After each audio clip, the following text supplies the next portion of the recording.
As we are fond of saying on this program, the healthiest food you can eat is the food you grow yourself. And one of the healthiest foods that you can grow in your backyard are sweet potatoes. Sweet potatoes offer great immune system support. One sweet potato can provide over 100% of your daily vitamin A requirement, and that's essential for immune function, skin health, and eye health. It's a high fiber food too. Sweet potatoes, a single cup, contain about 6.6 grams of fiber that promotes gut health and provides a feeling of fullness, and that helps you manage your weight. It's an antioxidant powerhouse as well. Sweet potatoes have anti-inflammatory and cancer preventative properties. They regulate blood sugar. Despite their sweetness, boiled sweet potatoes have a relatively low glycemic index, meaning they help stabilize blood sugar levels, making them a great choice for diabetics. And for heart health, too, sweet potatoes come through. They provide a solid source of potassium, which is critical for regulating blood pressure and maintaining heart function. There are some tricks to growing sweet potatoes, though, and that's what today's Beyond the Garden Basics podcast is all about. We're going to be talking with master gardener and vegetable expert Gail Pothour about not only how to grow sweet potatoes, but also how to harvest them and how to cure them and how to save them. And it all started with a question from a local master gardener who wanted to know, well, how exactly do you plant a sweet potato? I'm hoping you might address the subject of growing sweet potatoes. This person says, any experience you might have with varieties or tips would be appreciated. It's been very frustrating with a low success rate. As a San Joaquin master gardener in Lodi, I have access to resources to help with these crops. Any experience you might have with varieties or tips would be appreciated. Buying organic sweet potatoes and starting the slip growing process in January has been frustrating with a low success rate. They are in my house, which isn't very warm in winter. Well, when it comes to vegetables, we like to bring in our resident vegetable expert, Sacramento County Master Gardener Gail Pothour. And Gail, sweet potatoes, they really like the heat, don't they?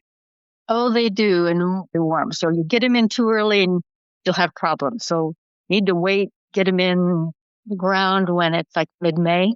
They're in the Sacramento Valley. In one regards, I understand this person's frustration because at a lot of nurseries, sweet potatoes are available usually in late winter, and that's not the time to be planting them. It's a case of having to keep those sweet potatoes someplace cool and dry until the weather warms up. Right, cool and dry, but not too cool because they are sensitive to temperatures below 50 degrees. So if you store them in your, say, in a garage or in a shed during the winter, that could be too cold for them. One of the best ways to get these slips, and sweet potatoes are grown from slips, not the actual potato, is to get them from a disease-free certified mail order place or a nursery. Sometimes local nurseries will carry the slips, not often.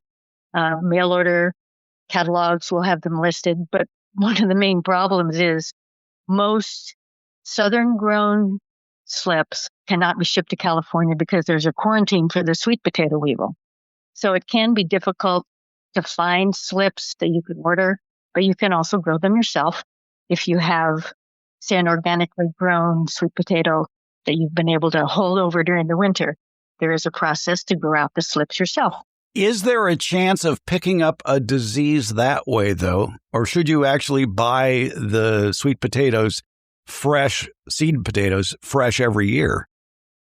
Well, there is a chance to have diseases that are passed along because the slips are grown vegetatively. You grow them from a slip that comes off of the sweet potato. It is possible to transfer diseases, particularly viruses and things like that. So I think if you're careful, we always recommend you get them from a certified mail order, grower. But if you do it yourself, if you get an organically grown sweet potato at a farmer's market, and there hasn't been any kind of a sprout inhibitor put on it, then you can try it yourself. It can be a little bit of a challenge, but it's kind of like the science experiment we did in high school. There is a way that you can grow them. And we do have one of our Sacramento County Master Gardener publications does have information about growing slips yourself. It is. It's a very handy publication called Growing Sweet Potatoes in the Sacramento Region, and you can do an internet search for that just by using that phrase, Growing Sweet Potatoes in the Sacramento Region. If you add the letters UCANR after it, it'll pop right up. UCANR stands for the University of California Agriculture and Natural Resources. And there's a lot of great information there. And in the case of this particular person, I think they just started a little too early. Oh, I agree. They said that they had started them in January, and that's way too early because at least in our area, in order for the soil to be warm enough and the air temperature to be warm enough, we'll plant them in the garden in May. So you would start the slips yourself 2 months before that, so March. So January is a little bit early. And this person also said that their home wasn't very warm in the winter. And in order to grow out sweet potato slips, they need to be kept quite warm. So the way you would do it is to have small sweet potatoes, put them in a shallow container, cover them a couple of inches with sand or peat moss or some material, sawdust even, keep it moist and warm. So you would ideally put the container on, say, a propagation mat, a heating mat, to keep the medium warm, 75 to 80 degrees. So that's what they need. If it's too early and too cold, you won't have very good success. But again, you have the conundrum of sweet potatoes being available at the nursery way too early. I mean, for planting. So you buy them in winter, but hold on to them and don't start the slips until, like you said, when the weather warms up. Right. And unlike the regular potato, the russet, the Irish potato that we normally associate with growing in the ground, you put that potato in the ground and that's what sprouts. Sweet potatoes, you don't plant the sweet potato. You do need to get slips growing from that potato, and then you would snap those off and plant the slip in the ground. Okay. Then what is the process for doing that? Well, that's, as I mentioned, you would put the sweet potato in a shallow container, cover it medium, keep it warm. The slips would grow. And when they're about 8 inches long, you just snap those off and then just stick that in the ground. And then roots will form from that slip. Sweet potatoes have a large growing area. They can be grown in many areas of California and also around the country, too. They can be grown in many zones.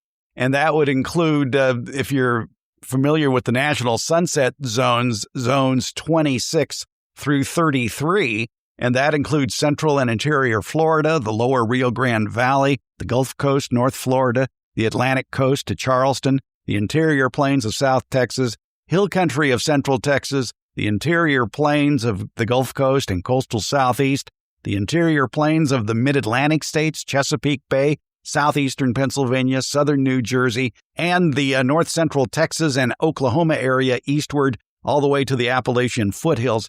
So sweet potatoes do have a very wide growing area where you can try this yourself. So what sort of fertilization and watering do sweet potatoes need? Well, they need to have a fertile soil. It needs to be pretty sandy and well draining. They tend to not do real well in, say, a heavy clay soil because when you harvest the sweet potatoes, it can get scarred up and things like that.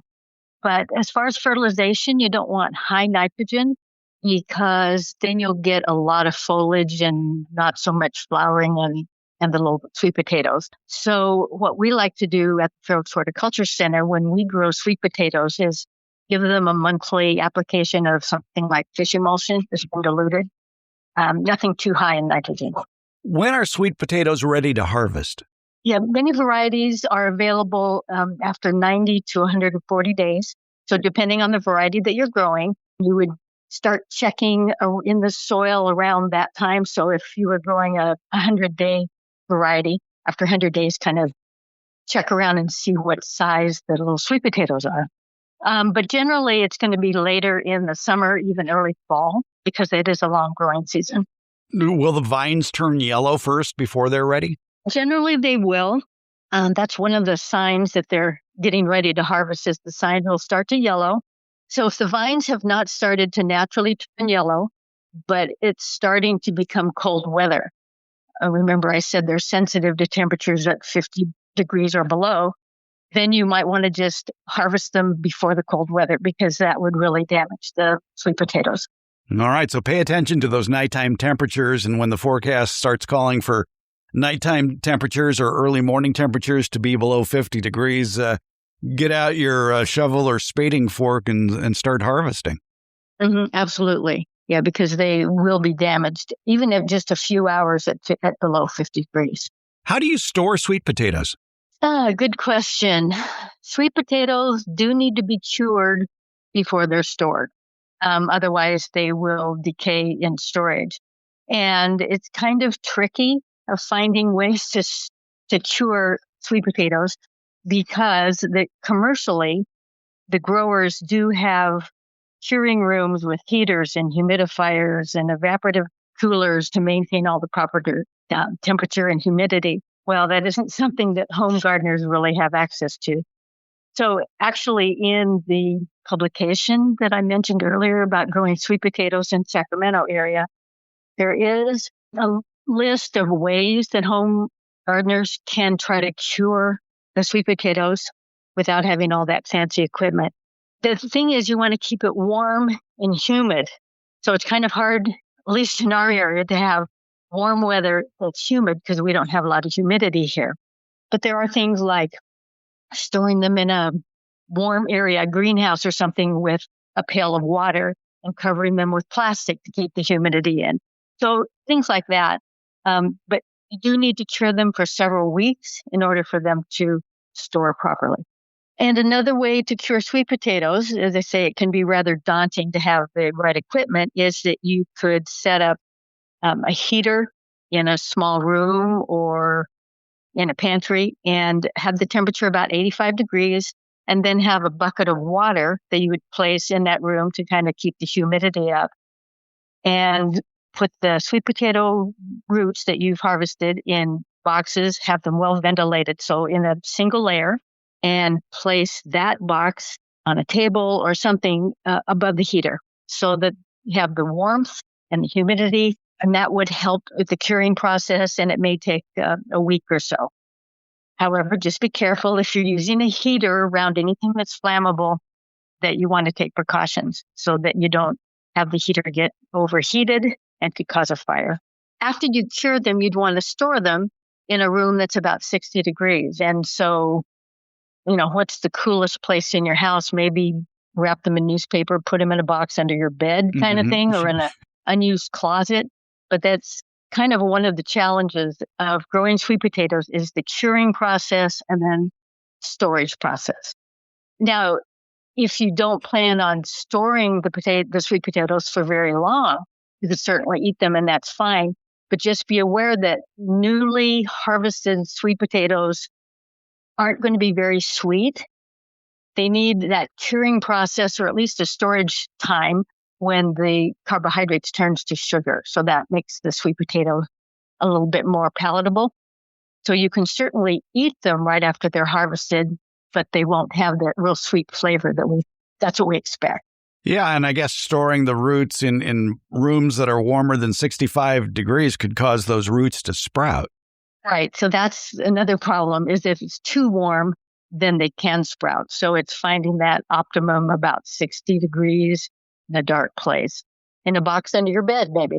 One thing we haven't talked about in this discussion of sweet potato tips is a sweet potato the same thing as a yam?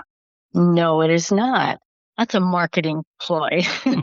Actually, the true yam is from Africa. It's a completely different family, not related at all to the sweet potato. And they can get huge. They can get 3 feet long and weigh 30 and 40 pounds. So you don't find true yams grown here in the U.S. I've never actually seen one. It was back in the mid-20th century that farmers in Louisiana decided they wanted to differentiate their orange flesh sweet potatoes that are a little moister than some of the white ones that are a little drier.